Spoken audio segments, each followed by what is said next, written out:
Please, if you can, stay in the room. This will be an important set of messages, and her insights will be incredibly helpful to you. So, Shenara, over to you. Thank you very much.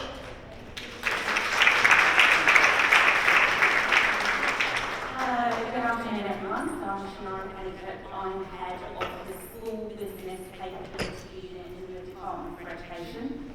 I've got a small but perfectly formed team, someone sitting in this front row here, and we're ultimately responsible for supporting, championing, and raising awareness of the school business profession. So this is a bit about kind of purpose on a page, our vision, our strategic aims, and some of the key initiatives that we're either working on now or looking to work on in the future. The strategic aims are not in order, but this just gives you an idea of what we do. I tend to explain our work in two strands. So the first is around leading departmental policy on the school business profession. That includes professionalisation and encouraging that. We do quite a bit of stakeholder engagement, so that's where we lead the department's relationship with some sector bodies, such as ISBL. And we do that to develop policy, collaborate, and ensure our work reflects the needs of the profession. We do quite a bit of evidence gathering as well, so that's where we collect and analyse data to assess the real health and capability of the profession, and that really does inform our policy direction. Earlier this year, we launched the 2025 survey of small business professionals, and I know many of you in the room filled it out, so thank you very much. That's hot off the press, published today. I'm sure you've all been too busy here to read it, so I'll do a bit of summary later. We do quite a bit of cross-departmental working as well, so we work very closely with other policy teams where their work intersects with the school business profession. So that includes RISE, so Regional Improvement Standards and Excellence, the school support staff negotiating body, of which I know the consultation took place earlier this year, and the team leading on supporting schools with the tools and services they need to, make best value for their resources. Our other strand leads quite nicely into that, so it talks about building capacity and capability specifically across the profession and that wider school leadership where appropriate. We do that by enhancing the capabilities of the individual and the capacity of the system, so rather than refining those operational processes. We have to understand the CPD landscape, so monitoring the current market for professional development to assess how well it's meeting the training needs of professionals and the relative value of those different types of CPD. And where the market doesn't adequately meet those training needs, or it's unaffordable, or there might be a whole host of other reasons, we design and deliver some of those CPD initiatives, and I'll talk about those in a moment. My team also leads on policy around income generation and integrated curriculum and financial planning. But while our main audience tends to be those SPBs that have a main responsibility for finance, we collaborate with other teams across the department that lead on, so I suppose we have that joined up approach to building capability, so where those areas are procurement, digital, sales, etc. I'm going to talk to you a bit today about the engagement that we've done with the sector over the summer, and also some of the key findings of the survey, as I talked about. But before I do that, I couldn't have this audience in front of me without talking about some of the offers that we have available at the moment.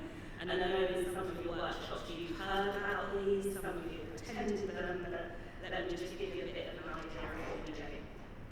So we have qualifications bursaries. So annually we offer a limited number of qualifications bursaries, most recently the Level 7 Diploma for School Financial and Operational Leadership. We had too many applications this year, really popular, and we hope to be able to continue offering this.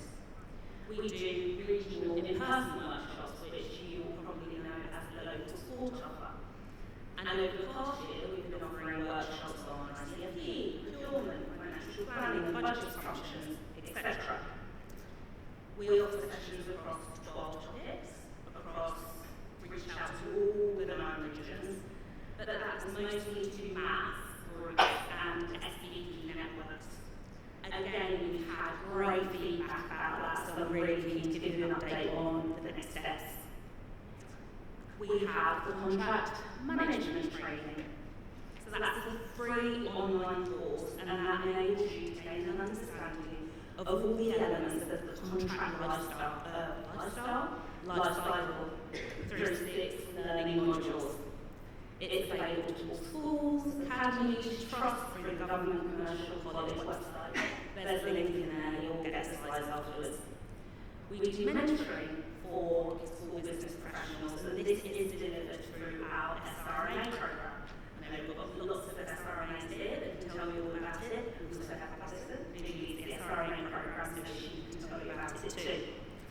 And this is where SBPs might benefit. They might be neutral, they might be experiencing specific challenges, or they just like to spend some time with a more experienced peer. What we've got next?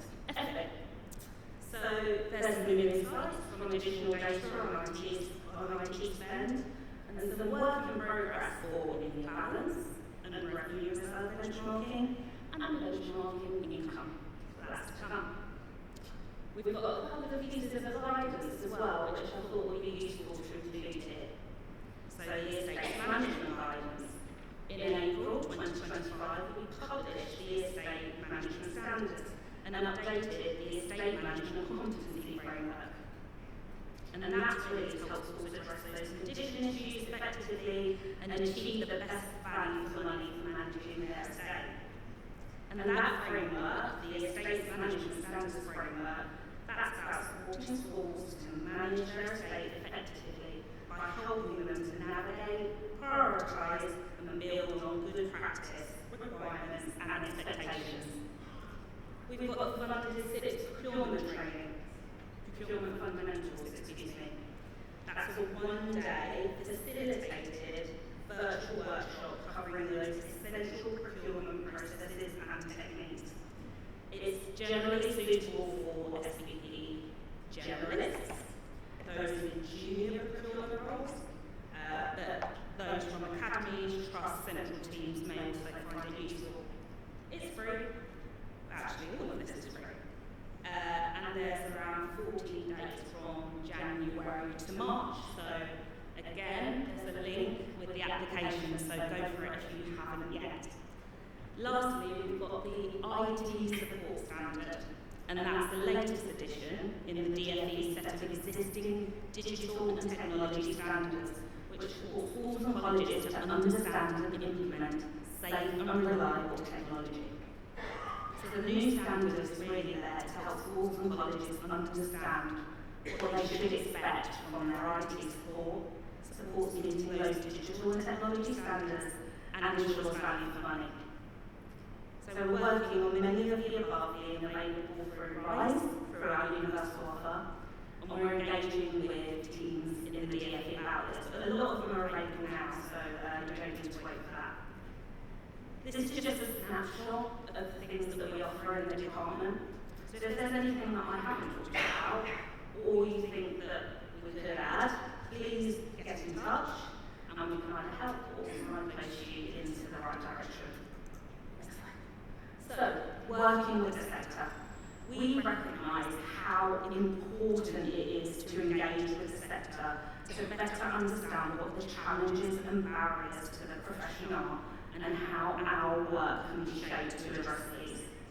During the summer, we ran some engagement sessions with various external stakeholders, so that included some ISBL members, some ISBL members. We spoke to the National Network Leaders Forum, so for anyone who doesn't know that, that's all of the chairs from all of the SBP networks. So there's about 120-ish networks. So all the chairs meet termly at the National Network Leaders Forum. We spoke to many small business professionals and SRIs. And in this forum, or in these forums, we asked whether you agree with our vision, that very first slide, and whether we were focusing on on the right 3 strategic aims, so that was the training and development, career progression and recognition. And what more, if anything, you would like the department to do to support SBPs in better managing your resources? And some of the common themes you'll see on the slide, and I'm sure will come to no surprise, to be honest, lack of time and funding for development, lack of recognition, and just not knowing where to find the information you need, whether that be about training and development, grants, funding, or something else. Or just being new to the profession and knowing where to start. So at the same time, we launched the SBP survey and we asked about skills and experience, roles and strategic planning, as well as exploring other aspects of procurement, income generation and ICFE. As said, hot off the press, so we're getting there. What we found from the summer engagement, I've put a few of the themes from the summer engagement sessions, and these tended to be themes rather than, quotes from the room. I'll leave you to have a read through those. But the feedback suggested that, surprise, roles and responsibilities vary enormously across settings. And actually, just a clearer definition of what an SBP was would be helpful. Probably up there. This also feeds into feedback about recruitment and retention being challenging because of the lack of career pathways. Again, having some clarity over roles and responsibilities might help with this. Views on SLT was that training CPD for SBPs didn't feel like a priority, or it was misunderstood. They didn't know what CPD their SBP needed. Some felt that SLTs didn't know the importance of SBPs and their training needs. ICFE knowledge and understanding of the SLT and the governors were raised as some believe there was just a lack of knowledge there in terms of ICFE. Again, I see lots of nodding, so I'm guessing this isn't much of a surprise to many. So on to the survey. As I said briefly, we had the summer engagement, and that took place at the same time that we launched the survey. Now in hindsight, there's quite a lot going on around sort of May, June last year, or this year, sorry. And I think I appreciate that probably impacted the number of respondents we got, although close to 800, not too bad, 800 useful responses. On a positive note, it's a really good mix of professionals who responded to the survey, both from maintained academies and academy trusts. It was open to all SBPs, which is different from previous years that's focused on those with finance specialisms. So regardless of role or responsibility, you could respond to this. But the majority of the responses came from school business managers, so a whopping 69% of our responses came from school business managers. And that was followed by our chief financial officers and chief operating officers. We had a much smaller response rate from estates, HR, procurement managers. So whilst the report heavily reflects feedback from the main respondents, that doesn't mean that we're not going to use the others. So I want you to rest assured that whilst you'll see the report and you'll see that it's heavily sort of SBM and CFO and COO feedback, that doesn't mean we're going to ignore the rest, but it does explain the reason for the format. So this biannual survey that we do every other year helps the department understand more about the breadth of the roles and responsibilities and how they're evolving over time. To ensure the support we provide reflects the needs of the profession, as I said. As with previous slides, we're also keen to use it to assess the utilisation and the impact of some of our tools, such as FFIT, and the utilisation and barriers approaches to ICFE, what more we can do there. So I've picked out some findings from the main 3 chapters. Chapter 1 is focused on characteristics, responsibilities and intentions. So I'll start with the caveat that This percentages or the numbers that we use are related to the survey respondents only. So this isn't a census, this isn't a reflection of the profession, but it absolutely helps enormously for our next steps of our work. So in terms of main responsibilities, the majority of school business managers in primaries cite finance as their main responsibility, whereas SBMs in secondary is more around operational leadership. 2/3 of CFOs and CLOs cite finance as their main responsibility, with the rest operational leadership. So this is in proportion to the number of responses we had, to be honest. The majority of SBMs also state that they were fully responsible for finance, procurement and estates management. In terms of experience, there was a very high level of experience in the profession. Those that have worked in, when we say that, we're talking about those that have worked in the profession for more than 10 years. So we have 68% of CFOs and CLOs, 49% of SBMs in secondaries, and 38% in primaries. Such a wealth of knowledge and experience. Intentions to continue working as an SBP, really positive again, and encouraging to see that over half intended to stay in the profession. 10% wanted to stop in the next year, only 6% wanted to leave immediately. But that doesn't capture the reasons why, and could include those people that are moving towards retirement. In terms of qualifications and CPD, the majority of school business managers held a level 3 and or level 4 qualification in a finance, business or HR related subject. And for CFOs and CLOs, it was either a level 4 and or a level 7. Intention to study future qualifications is much higher among SBMs than CFOs or CLOs. But this links to what SBPs have asked for in terms of more support in terms of career progression. Just under a third of CFOs and CLOs spend around 7 days on their CPD, compared to SBMs, which is much lower, on around 3 to 4 days. And to help inform the preferred future training offers by the department, we also asked what CPD SBPs found most effective for their professional growth. We had online, face-to-face workshops and on the job as our top 3 within that order. Chapter 2. This was around involvement in school and trust operations. Same caveat applies. So this chapter explores the extent to which SBPs are involved in the planning and strategic direction and workforce planning and decisions of their schools and trusts. This is super beneficial as it illustrates how the SBP profession is positioned within leadership management structures and how certain types of SBPs contribute to strategy work. Similar to the summer engagement, many respondents highlighted that SLT tended to concentrate on teaching and learning. They often felt unable to contribute to strategic discussions around curriculum. For some, this was due to limited familiarity with the curriculum components. SBMs in secondaries, 93%, are more likely to be on senior leadership teams than those in primaries. But this isn't just about ticking the box on being on the SLT.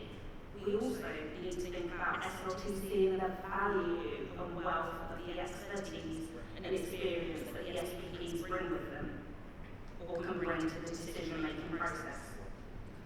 Strategic involvement rises with school types, so 21% of SBMs in primaries are involved in all aspects, 37% of SBMs in secondaries, and 43% in the CFOs and CLOs.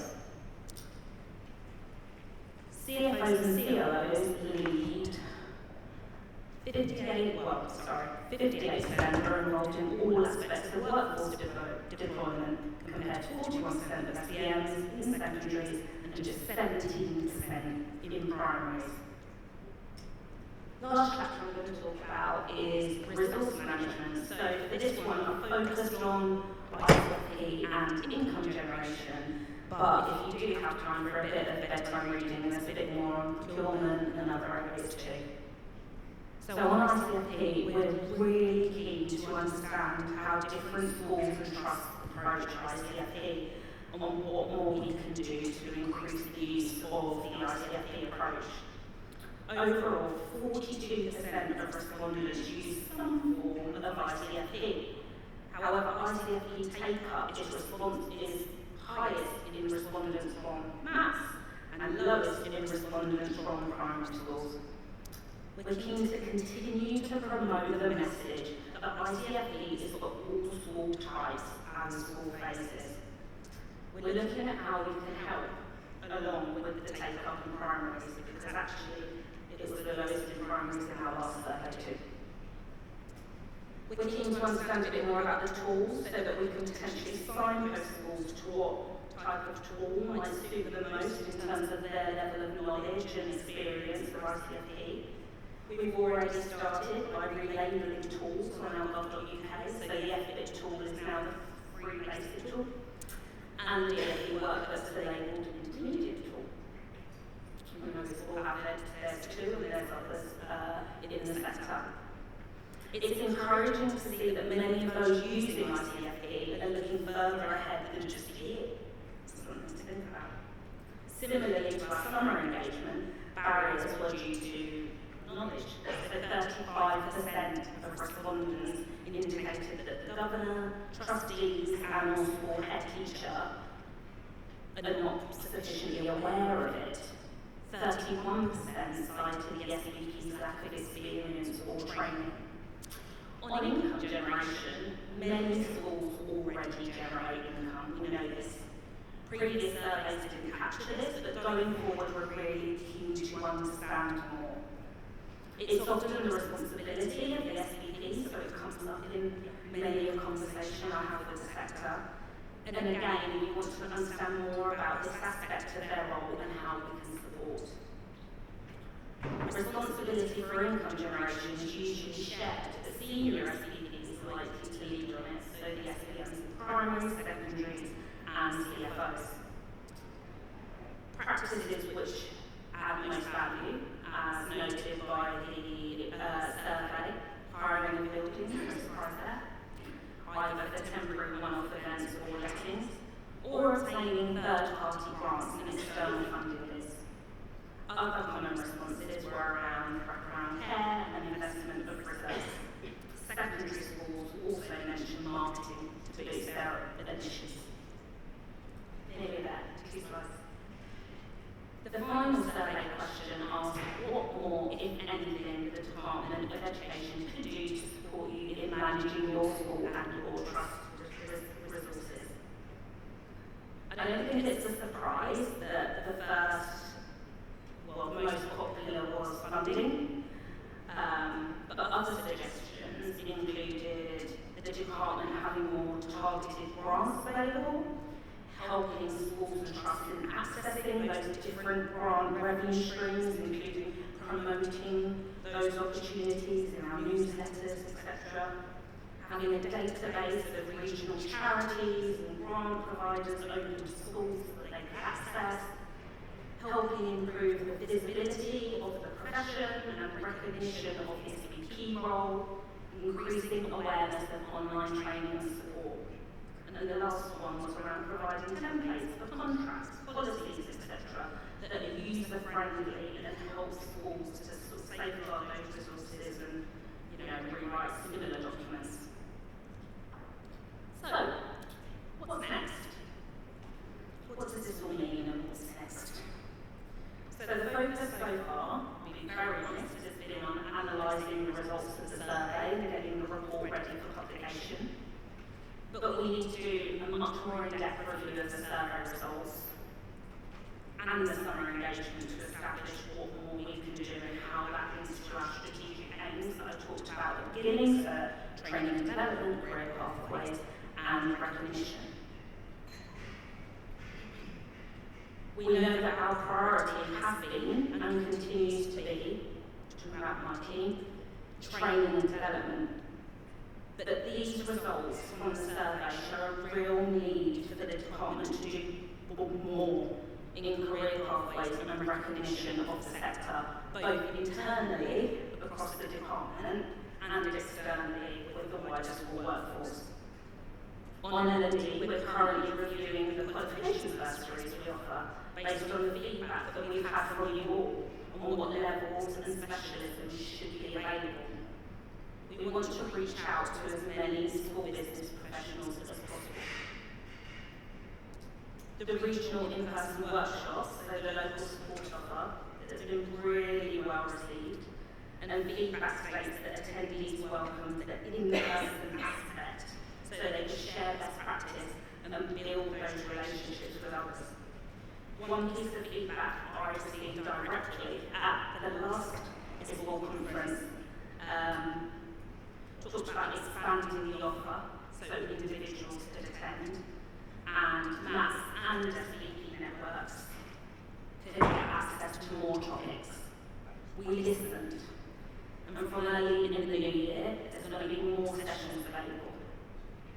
There's going to be core topics offered across each region every term. And there's also going to be a chunk of workshops that you can ask for on demand for your maths and or your SBP network or your federation. So we listen. Maths and SBP networks who previously attended a workshop can attend another. That's another question that's come up quite a bit. We are doing all we can to make this offer as accessible as possible to all SBPs, not just for building knowledge and capability, but also building those networks. We've heard, we know it can be lonely, so just one thing to help support that. We know that it's a key benefit for them to be in person. So do check our usual channels. I'll talk, the next slide gives you a few more links. But with all this, we'll continue to engage with you on how we achieve our strategic aims. I think Stephen said something earlier about many of the answers being in this room, and that's why we like coming to these, because you really help us make the best out of our offer. So I absolutely agree with that. So please do continue to be honest, and tell us what's working well and what isn't. So that's it from me. Those are a few links for you. The first one is direct to my team. So any feedback you have, share it, email us, any information you want. We might not have the answer, but we might be able to point you in the right direction. And then you'll take the pictures. Sharing slides after that. We've got a link to our gov.uk page on our training and development offer. If you're not already part of an SBP network, do. I know there's been different, formal or informal networks, WhatsApp groups, all of that, right? But there's about 120-ish networks across the country, so do if you can. And lastly, sign up to our newsletter. That's where we tell you about all of our training offers. That's where we update you on policies that impact your work.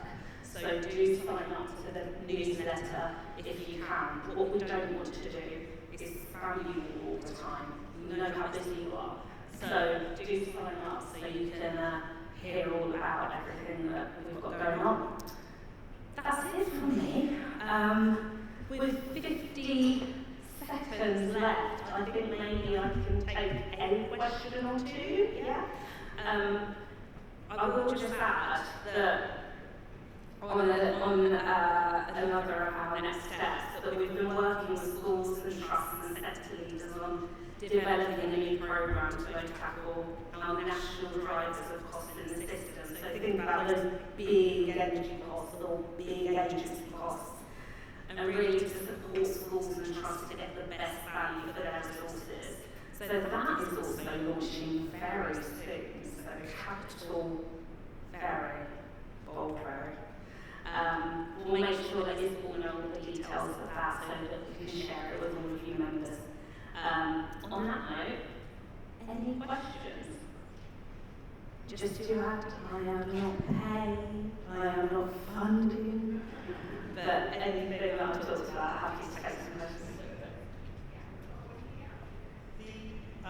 The school business profession is evolving yet again, as it has done for many years, and increasingly involves independent consultants working as school business professionals. And cards on the table, and one. We aren't attached to one particular school, but there's some interesting work being done in the NHS to make sure that independent medics are trained and can deliver clinical care to the same standard as NHS medics.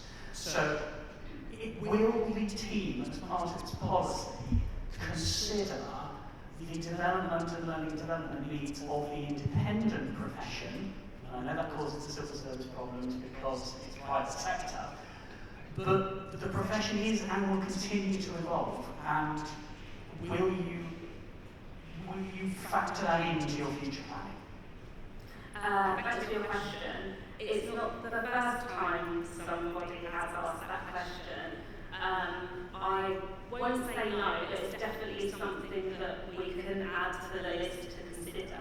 We do know that quite a number of schools and trusts rely on consultants, or they buy in additional services such as HR and that sort of thing. So, we can't ignore it. We know it's happening quite a lot. So, if there is anything that we could do, that's something that we might consider in the future. I think that's the best I can do. Thank you. Firstly, can I say thank you for listening, and I applaud that you have listened and engaged with the profession. I suppose the concern is the silent majority are probably the people who need the most support. And they are what I would class as the hard to reach. So you talked about how you're going to engage with, or on that last slide I think it said about engagement with the sector. What's your intentions of how you get to the hard to reach? Because I think they're the ones who might not class themselves as school business managers, but they're definitely SBPs. And they probably are the ones that are on their knees at the moment.